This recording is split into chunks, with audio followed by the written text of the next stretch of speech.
they're going to ask where you from, and they're gonna say, I'm from PVD, I'm from Providence, right? Like, it's not just like, oh, by the way, it's like they're gonna wear that, you know what I'm saying? It's not just about the successes of these people, but the fact that they own where they're from.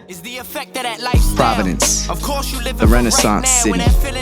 For a while, I had no idea what the meaning to this was and why they called the city what it did. I didn't grow up in the greatest part of the city, but it made me who I am today.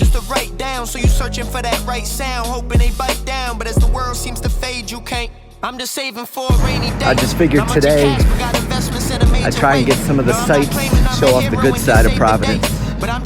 The Renaissance city, Providence, Rhode Island, has been named for the culture that it brings, that it made this city what it was and what it is today.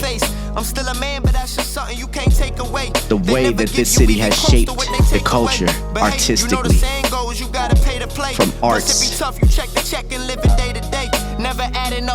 to food, to the skyscrapers and architecture.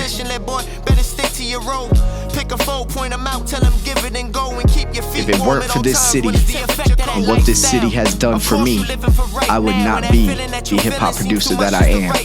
This culture has changed me, and that is why I call this place. Is the effect of that lifestyle. Of course you living for right now.